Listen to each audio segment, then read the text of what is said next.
Anything? No. Chummy must be hibernating for the winter. Cheese and tomato or cheese and Hello. Hibernation's over. Chummy's broken, Chummy's broken. Move in, move in. Go, go, go. Go, go, go. Now, now, now.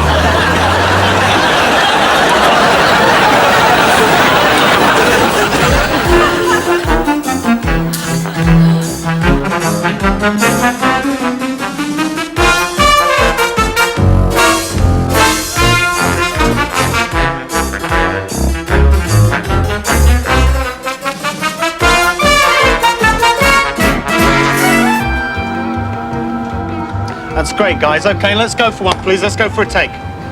And turn over. Running. Lock it. Council Workman training film, take 3. And action. Good. Super. Oh, super. Fantastic. Lovely. That's lovely. Lovely. Keep it there. Yes. I mean, fundamentally, I'm agreeing with you. Yes, look, Gareth, power is the corrupting influence, isn't it? Yes. And power in the wrong hands is a very, very dangerous thing. How can I put it to you best? Power corrupts.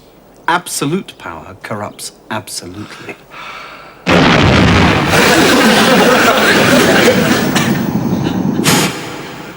Cheeky bastards.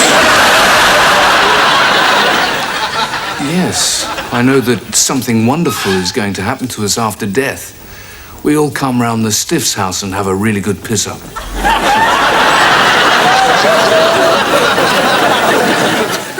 Before we start this evening, Gareth has something to say. Gareth. That's right. I'd just like to take a minute to appeal on behalf of that splendid charity, Oxfam. Yeah, and also to remind you of all the fabulous bargains that are available in the many Oxfam shops that dot our high streets. I personally wouldn't wear any of them myself, you know. But I think it's the donation that is important. I mean, just have a look at this tie, for instance. I mean, this tie only cost... Please. This tie only cost 15 Yeah, OK, Gareth. I think we'll just carry on the show. And why not? Just have a look at this fabulous shirt. This shirt from Oxfam, only 25p. OK, I think you made Really? your point. Thank you. And Norman, can I ask you, where else but an Oxfam shop would you get a pair of trousers like these for just 30p? OK, Gareth, I think you've said enough about... What about this lovely jacket? This fantastic jacket. OK, Gareth. So I buy a few things from Oxfam. It's only because... You're a tight ass. No. It's because Oxfam's a really good charity and I want to make a donation to it, that's all. Yeah, but I mean, a 40p jacket, Norman. OK, you've succeeded in embarrassing me in front of the entire nation. Perhaps we can just get on with the show now. Okay.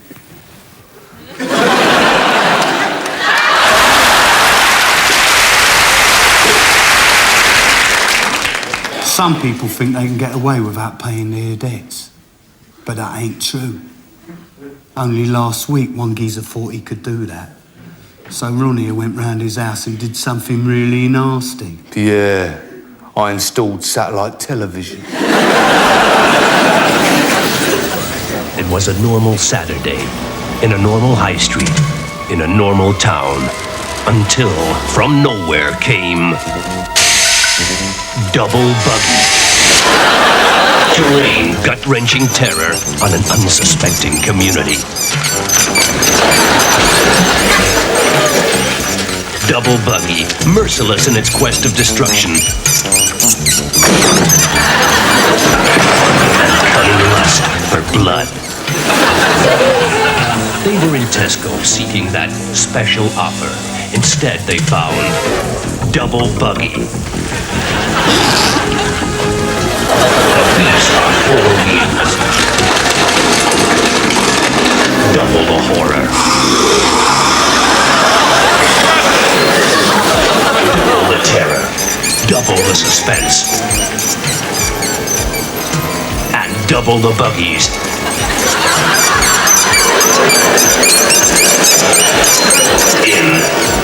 small bucket at a mother care shop near you. Darling, Yes, darling. well, I'm so happy right now, but I just can't help wondering. Will you still love me when I'm old and grey? Of course, my darling. By then, my own hair will be bleached with age. That is assuming I have any hair.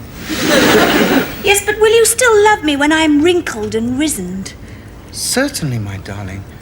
For by then, my own skin will be puckered and furrowed, like the hide on the kneecaps of an old bull elephant. And will you still love me when I have to wear dentures? Indubitably, sweetness. As we sleep, our teeth shall share a sterident tumbler and smile at each other through the night. And when my breasts are lined and saggy? Without doubt, my own donger will be a thing of minute and dangling proportions. No change there, then.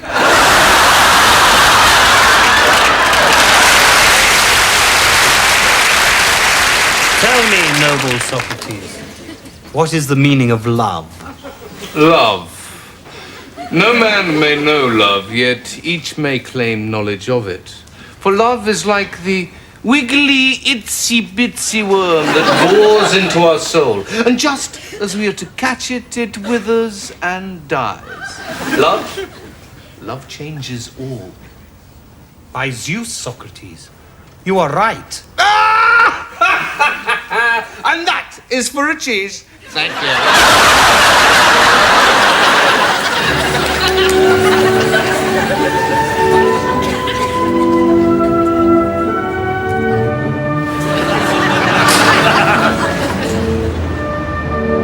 You see that, Lewis? No, sir. And he must be blind, Lewis. That pint is off. The landlord wants stringing up.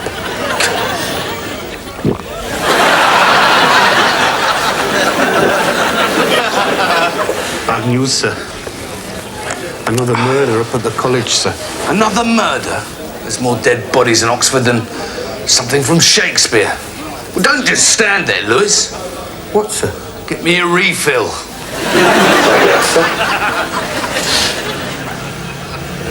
I know everyone calls you morose, sir, but what's your first name? If you must know, Lewis, it's bloody. Morose. Fair enough.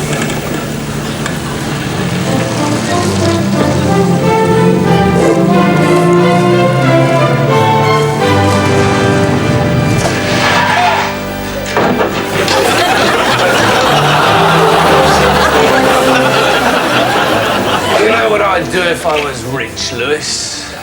No, sir. I'd get those bloody brakes fixed.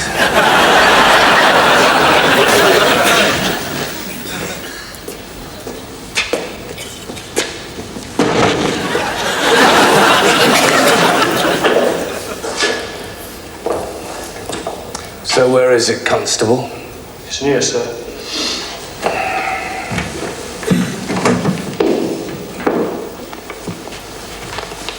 Oh my God! It's double diamond! I know that this isn't the right time to ask you this, madam, but have you any idea who might have had reason to murder your husband?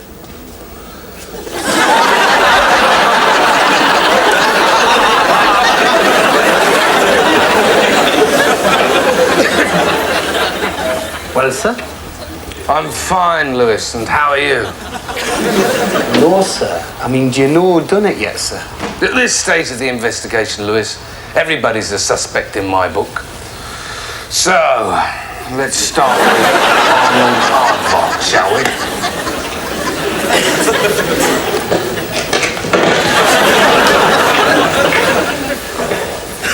So what are we looking for, sir? We're looking for a sign, Lewis. A sign that will lead us to the murderer. A sign, sir? Yes. And I think that's the sign we're looking for.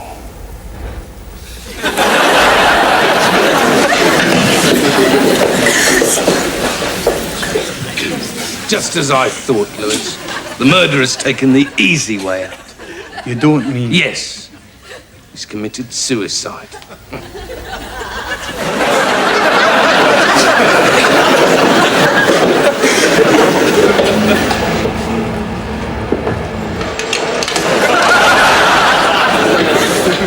I don't wish to sound stupid or anything, sir, but I think the murderer was murdered by another murderer, sir.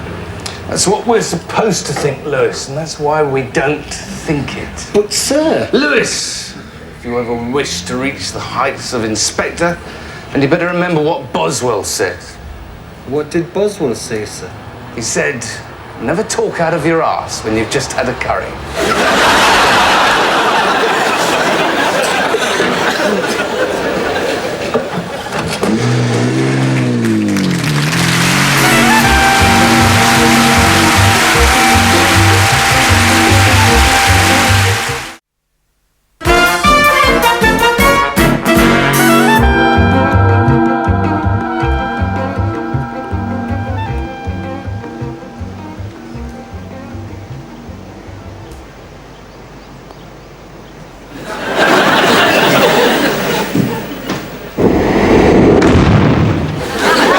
Fear not, Earthman, for I am Severianos from the planet Berkeley. From my orbiting station, I have watched your pathetic attempts to propel the hard white globule into the dark circular recess. Oh, well, the greens are a bit fast, aren't they? Allow me, with the experience of 1,000 light years, to show you how the task might best be performed.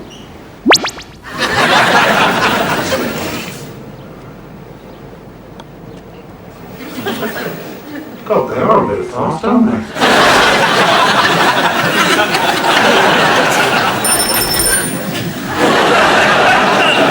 Hello, Billy. Hello, Johnny. Hello, everyone. Today, we're in this house because our friend Stanley is having a party. And Johnny and I have been invited. Let's go and see who else is here. This is Stanley. Stanley the stag. He's having a party because he's getting married tomorrow. It's called a stag party. Stag party. That's when a lot of big hairy men get together in the same room and pretend they've had sex a lot. Stanley has drunk rather a lot of lemonade today. Stanley, you know what happens if you drink too much?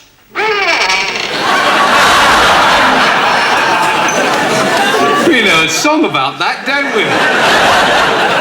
Oh dear, what can the matter be? Stanley's gone all flippity-floppity. I wonder who else is at the party. Oh look, it's Teddy, the stuffed toy. What's that, Teddy? What did Teddy say, Johnny? Oh, Billy, Teddy didn't say anything, because he's just a stuffed toy. Silly Billy. Who's that over there, Billy? This is my friend, Roger the Rottweiler.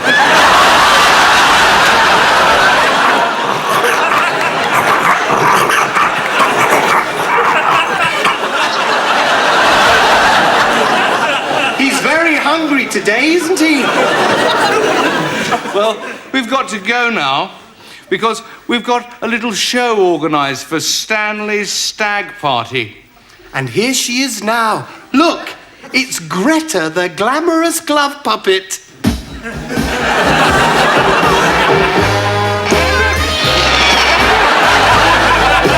Bye-bye. Bye-bye.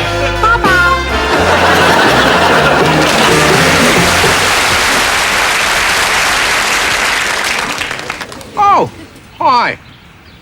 You know, I often wonder if Jesus were alive today, instead of 2,000 years ago, what would he make of this crazy world we're living in? You know, he'll probably have a look round and say, dear, oh dear. You see, Jesus knew how to cure our problems. He was a miracle worker. And if he were alive today, there's no doubt, through his advice and teaching, England would have a pretty good cricket team. Who knows? We may even regain the Ashes. Now, that would be a bloody miracle. Listen to these well-known phrases. A stitch in time. Saves nine. Too many cooks. Spoiled a broth. And watched. Suppository never dissolves.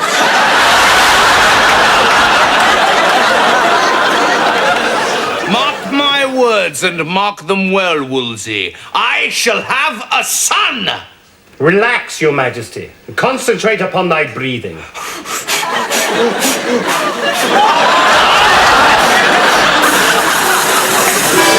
Let me introduce you to Mr. and Mrs. Sheen.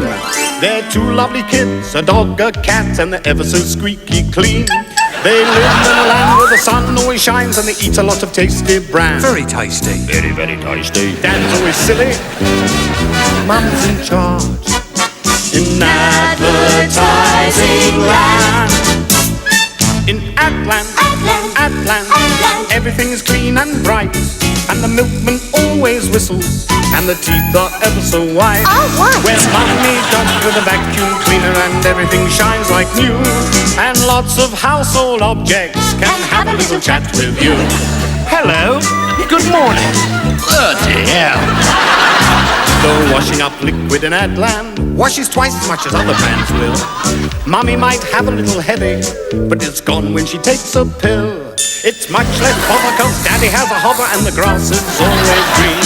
And Junior grows up healthy cause he only eats baked beef. Adland, where Dad can do it all. The cows are singing and dancing and the sheepdog paints the wall. Where no one can dance like an exhaust fitter can. And even the estate agent is a very, very, very nice man. He's a very nice man. He's a very, very nice man. Naughty, but nice. Do you want to live in Adland with Mr. and Mrs. Sheen? Well, the closest you poor sods will get is on your TV screen.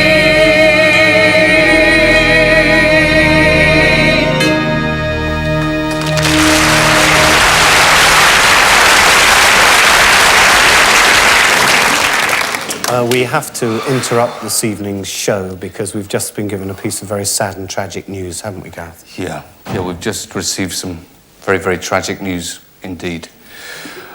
We just heard that estate agents haven't made any money over the last year.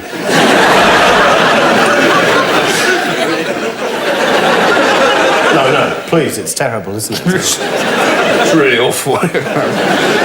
In fact, we heard one report that was so sad of one particular estate agent who actually had to sell his own house just to make the 2.9% commission. It's awful, isn't it? That is awful, yeah. So Gareth and I have decided to start a Save the Estate Agent Appeal Fund. Yeah, that's right. So... Please, it's serious. So, if you'd like to send your money, please... Please, this is very serious. Please, send your cash. Send your cash to this address.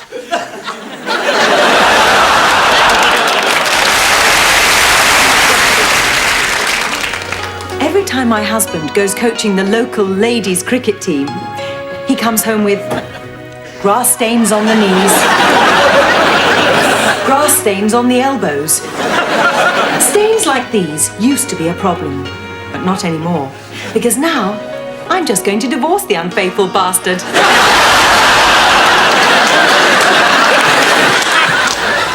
Yeah, the 60s was a really good time for me and Jed, right? We was always on the road, right? Yeah, that's right. We did the rounds, you know. We never made as much money as the Stones and nothing like that. But we had our foot on the ladder, so to speak. Yeah. We had all the gear, though, right? I mean, all the leather and that. Like Dave and I met up and we had a curry and that and decided to get back together again. Yeah, this time we're going all the way to the top. Right? Yeah, right.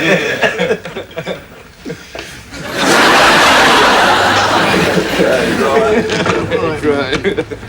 Get later out. A bit of a laugh, you know what I mean? I'm off for some hot water.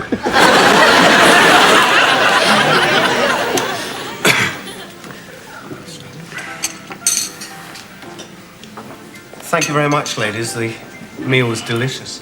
Well, after all, this hotel does have one of the best chefs in London. So, how long have you two boys been working for the escort agency?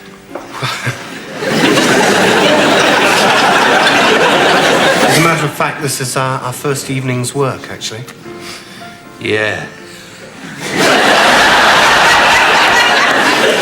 You, think you're going to enjoy the job?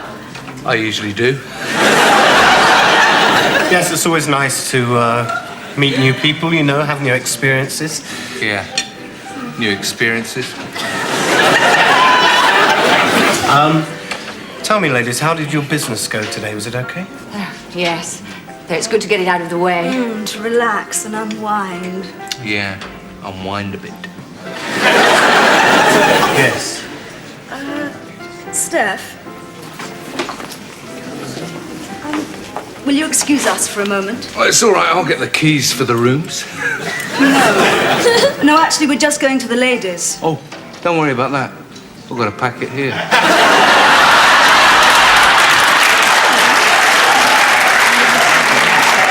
Gareth! What the hell do you think you're doing? Oh, come on, they're begging for it. You really think that's all we're here for, don't you? Well, what else are we here for? We're paid to be their escorts for the evening. They're two successful women. All they want is a good night out. Yeah, and a bonk. So if you don't change your behaviour, we're going to lose this job.